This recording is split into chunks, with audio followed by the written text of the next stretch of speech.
What's up, fam? It's your boy Vic. We're back at it again with another banger. Hope you guys are doing well. And today we are at Atlanta Powerhouse Performance in the background with my baby and it's clean EM1.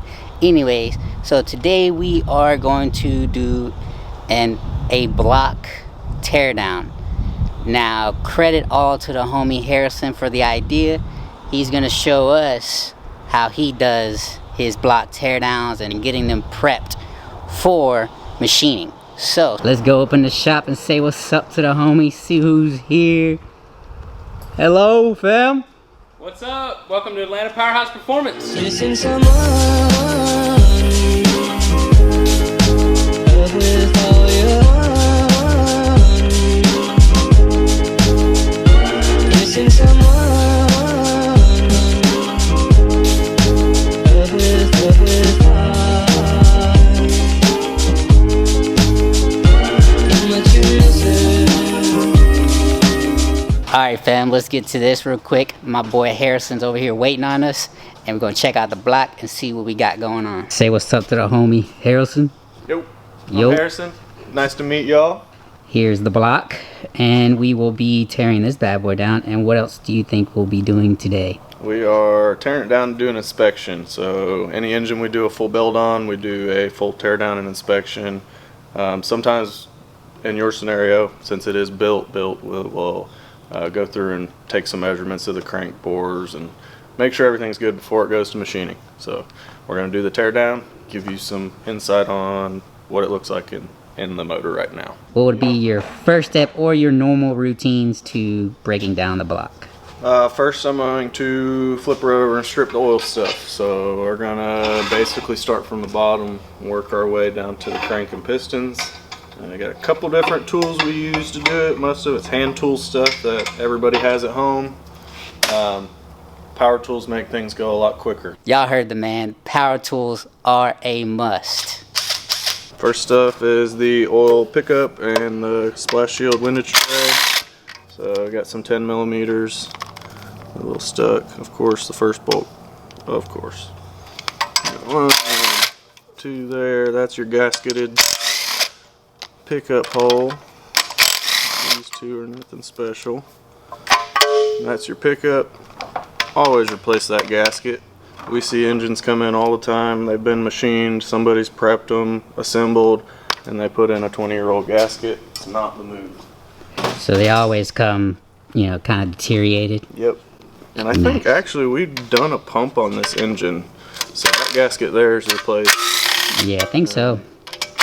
I noticed. I thought it was one we've played with before and done some maintenance, but now she's getting really cracked open. Oh yeah, for sure. Because it was like, I think like 2-3 years ago that I brought it Yeah. here. But I didn't remember if we opened the bottom or anything. So I think this is the one we found a nut in the cylinder head from the rocker assembly. might have been, but I didn't. We ended up digging. So here you got your windage tray. This is basically what keeps all the oil close to the crank. You don't want all your oil being able to drop back to the pan immediately. You want to kind of keep some of that windage in there. And this is what we usually look at first signs. So if this engine had any kind of bearing failure going on, typically the deposits of the bearings will get stuck in here and just kind of be in little puddles of oil. This one actually looks really good and clean. So that's a good sign. That's a right plus off for me. the bat. Next step is we're going to take off the ends, the oil pump and the rear main cover. Cool. And that'll basically allow us to get to the point where the crank can come out. Almost every bolt in this bad boy is 10 mil, which I made y'all still have 10 mils. I know, right? Yeah, they get lost. 10s and 12s. We pay a pretty penny for those 10 mil sockets, so we make sure we don't get lost. True that. You got two 12s. Two right 12s. here. These are basically your only two 12s on that assembly. And the rest are 10s. Don't lose a 10. That's right. Of course, I'm wearing a Matco hat on a snap-on. I'm gonna be replacing a lot of these parts, that's for sure. Yeah, lots of new seals, a lot of stuff. There's a lot of things in an engine assembly that get done and dealt with. A lot of people don't think about, but you definitely don't want to slack when you have $800 of rotating parts. That's pretty cool too, though. It actually squeezes in there. This is a tool everybody's familiar with. Yep. A normal ratchet. The one nobody wants to use because they want to get this done quickly. Exactly. Dang, that was easy. Not too bad. Little 10 mils. They don't need a bunch of torque. You get a lot of people over torque them, snap them clean off, and open up a whole new issue. There's another one that was kind of tight. Yeah, that's another reason I haven't done any motor work, because I don't know the specs of like torquing things down. Yeah. And I don't have space for it. Yeah, and it can get crazy because all these parts are spinning really fast. Any of the hardware that's not right, it'll become known very quick. Now that you've got all your hardware out, double, triple check. Make sure you've got all your bolts out. You don't want anything getting crazy. We're good. So you just take, I have a brass hammer. You want a rubber mount, that's fine. Just tap to break that seal loose of that Honda bond. Kind of give it a little persuasion. Get your cover off. That's where the sealant is that's keeping it glued to the block. That's dope. That's your rear main seal. This is the one everybody wants to avoid doing because it requires trans removal. Same thing over here on the pump. Just hit these studs. Doesn't take much. You can hear the tone change as it cracks free. You're not wanting to wail on this. No engine parts really need absolute hammering. So if you're having to whack it really hard, it's probably something still bolted. You ready for the cool parts right now? That's the cool part. fun part, yeah. Start breaking out the big stuff.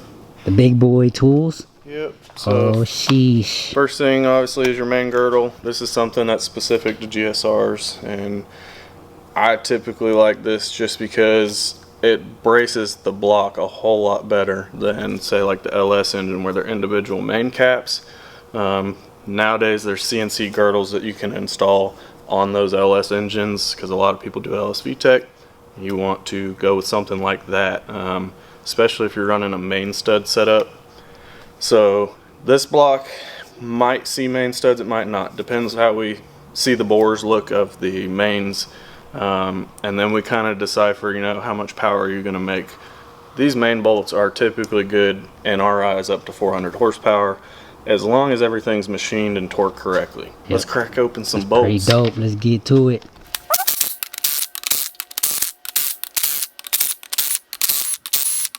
If you get the details right, you're having a good engine at the end. If you screw around and you skip steps, you'll end up with a bad engine at the end. Facts. Don't want that because I'm about to run this baby too. Yeah. So this little pry bar, be gentle. Nothing crazy. A little pop. Get these main cap dowels unseated. You don't want to be prying on any of the rods or any of that. We want to see that stuff, how it comes out naturally. Not with someone beating on it, disassembling, you know, because then it's hard to decipher, was that damage that was there or was that something new? Nice. So here you have your 3 center main caps. Bearings look absolutely phenomenal. They are OEM Honda bearings. Hey, dope. That's the only thing OEM in this thing. Yeah, it does look good. First thing I noticed was the bearings, they'll still have their color codes. So Honda actually uses a color code system for their bearing sizing. They can take different colors, halves, make in between sizes, and they basically go through that block and size it using the color coded system they have. And so we actually upgrade to either King or ACLs.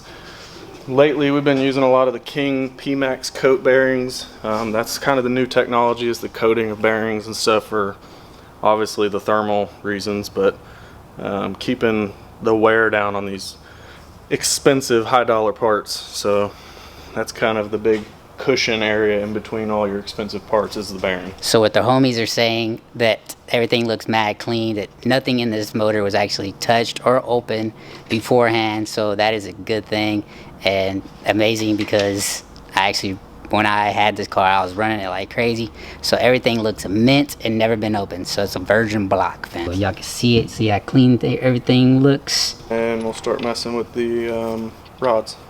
So a little trick I use on these, get them unseated, you just get the threads all the way up out of the holes, and you can actually squeeze these together and use them as a handle to rock those dowels free. Ah, dope. So that bearing has a little more wear than the centers, but Nice trick. being an individual main cap out like that, that bearing is actually pretty good for the age. Yeah, OEM, that's hard to come by nowadays. that is a cool trick though. Little wiggle, Wiggle, just to wiggle. free them up. That way you don't really have to bash anything with a hammer. All of your mains are free. Your crank technically is just sitting down on the journals, so at this point you do not want to flip this engine over. If you flip this engine over, the crank falls on the floor. It drops. So you can rotate it very freely by hand now. There's a lot less resistance on the assembly. So we'll go ahead and start taking some pistons out and make sure the cylinder bores and the crank journals on the rod side look good. The mains on the crank look beautiful. That's the first thing I look for, because you can't actually machine these cranks from Honda. There's just not enough material there. You take that Nicosil coating off and it's never going to be the same. We do have a local machinist that does a micro polishing on them for us. It's kind of a necessity at this point because you are running forged internals. So we'll make sure that it gets micro polished, balanced, with all of its parts weighed. Yeah, so let's crack some pistons out and see what the goods look like. Do it. Paired cylinders is what I like doing, just because you've got 2 cylinders already up. You can get down in there with extensions, sockets, things like that, but it's just a little easier if they're up top. So I typically pair them in the matched cylinders, and really it comes down to organizing them when you put them to the bench. So if you start mix matching caps and rods, it gets problematic very fast. So always make sure you organize when you put to the bench. Good common thing to do is just walk over here. You have your crank pulley, and you can, obviously the engine's laid out this way, but we're gonna run backwards just because that's the way I've got it. Now you can keep your stuff organized, and cylinder number 1 is always the side closest to the crank pulley or the crank snout.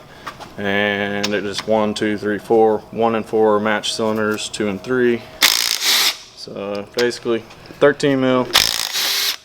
Crack these out. I do 2 at a time.